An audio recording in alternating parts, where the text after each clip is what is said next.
Merry Meet Annie here. I have come upon a new channel this week, and those of us who are here to share in the experience of life and share in this path and grow from our contact with each other always appreciate it when we find new friends, and many of you I would count in this category, who make us think and challenge things and just have a different perspective, or even a similar perspective, but enough's different that it's intriguing. And I have found Champagne and Lipstick, who I believe is Rhiannon, to have it's a fresh channel. I don't know if she's had a channel before and this is a new one, or whether she's new to YouTube. Well worth your time to look at. She posted there about preparation for ritual, and if you'll go to her channel you will see that she talks about, is ritual bathing enough? What do we do to get ready for ritual, to prepare ourselves? I know some people that ritual bathing is enough. For me, it's relaxing. Physically it eases my body, but it doesn't get my mind to the place it needs to be, even if I'm using scents and meditating while bathing or whatever it takes. That isn't enough for me, and maybe because I was not trained to limit it to that. Preparing for ritual, when you come from traditional training, is a day of meditating and fasting. Bathing, yes. Doing whatever it takes to relax the body, to begin to distance yourself from the mundane before you stand at the edge of circle. And that's why I have called this video Standing at the Edge of Circle. We have the benefit, when we've studied with elders and worked within a tradition, to be led to the edge of circle and to be taught techniques through sharing of experiences and through our initiation, how we stand at the edge of circle and leave everything behind as we step into it. And one of the many reasons why initiation is a powerful experience to traditionalists is we learn most powerfully at that point what we leave behind and what we take forward. Now, that particular night we are talking about what we leave behind in our life, and that what we also honor from our life that we will take forward. And also we practice the technique and training for that evening, how to step out of that and away from that when we step into circle. So we're not going into circle worrying about tasks to be done, or challenges with children or work, or even how we physically feel. We learn to release that connection too. So this long training we go through to prepare for initiation, every moment afterwards that we stand at the edge of circle before we step in a way, it's another rebirth. It's another initiation. It is a moment where this was that, and now this is something different. The technique, of course, is that you cannot not have the challenges of life, but you can step away from them, intentionally putting them where they need to be, which is, there you are. You'll be there waiting for me when I come back, but there you are. And stepping into circle. Are we successful all the time at doing it? Absolutely not. Are we successful almost all the time? Absolutely true.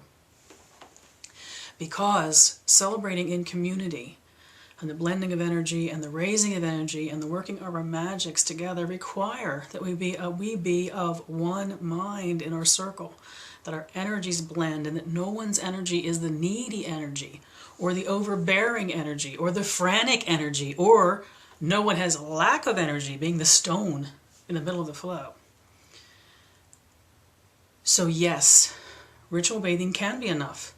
For some that I've known, indeed it is. For others, they learn over time what they need to do. Now, this would also apply for your own private ritual, where you need to be quieted and in touch with what you're doing and not in touch with the busyness of life.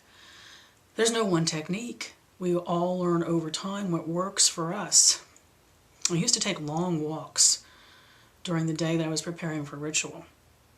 And in light of the fasting, it created a more feeling of, say, emptying and releasing, because the burning up of energy and calories, in addition to not putting anything new in the body for the day, assisted in that feeling of cleansing and getting to a place that was out of the usual, to remind us as we stood at the edge of the circle that we were leaving that busyness, that monkey mind and the jittery body on the other side of circle. And the trick to it all is not to feel that you can release the burdens of your day or that you can disconnect yourself from your body. It is knowing that you leave it at the edge of circle. You take it up, you drop it off like you drop off clothing, and you pick it up as you put your clothing back on the other side of a circle. And I'm using that as a vision, not as a reality. It doesn't matter if you're taking on or off clothes, but you can envision dropping the physicality and dropping the cares of the day as if you dropped a mantle off of your body, and then taking it back up when you come out of circle. And the beauty of circle, whether it's the one you're doing by yourself or if you're in a group, is when you come back out of circle and you take back up the mantle. You take back up the concerns and cares and even the joys and the physical aspects of your life, your day-to-day life. They somehow seem lighter. The mantle is less heavy across your shoulders when you come back out of circle. So is ritual bathing enough?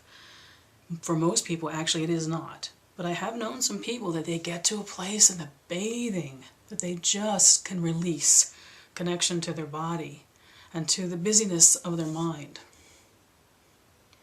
One of the reasons I think so many neo-pagans rites don't work for us, because I've worked with so many different mixed groups and public groups.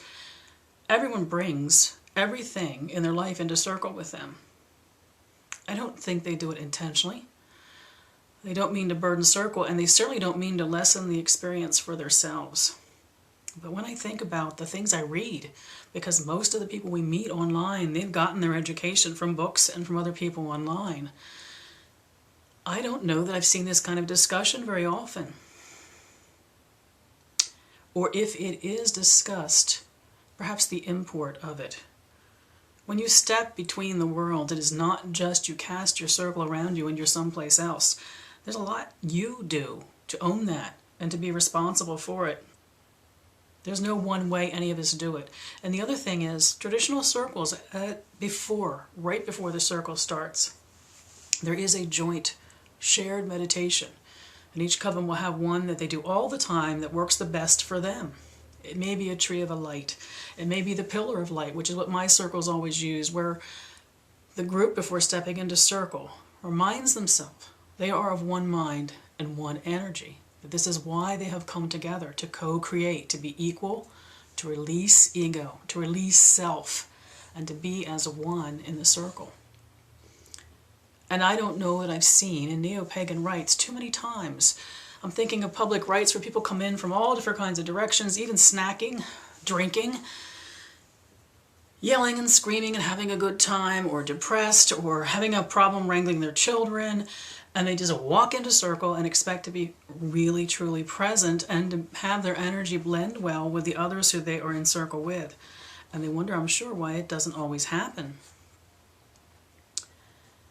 Even if you're the kind that thinks, once I get into circle, I will settle down and be one with the circle, the energy you bring into circle remains in circle. You are a creature of energy, and what you bring in and present in circle, even if it's no longer a burden on you, is going to be felt by the others. Standing at the edge of circle. Knowing you cannot eliminate the cares and concerns, mental and physical, of your life. But putting them behind, stepping back into them, taking that mantle back up when you come back out of circle, but knowing there is a leaving behind that happens as you step over the threshold into your circle. There's my thoughts on if ritual bathing is enough, and brief thoughts on something which can be not complicated, but something which requires effort, that standing at the edge of circle and determining what you will leave behind and what you will take with you as you step into circle. Merry part, I wish you mirth and reverence.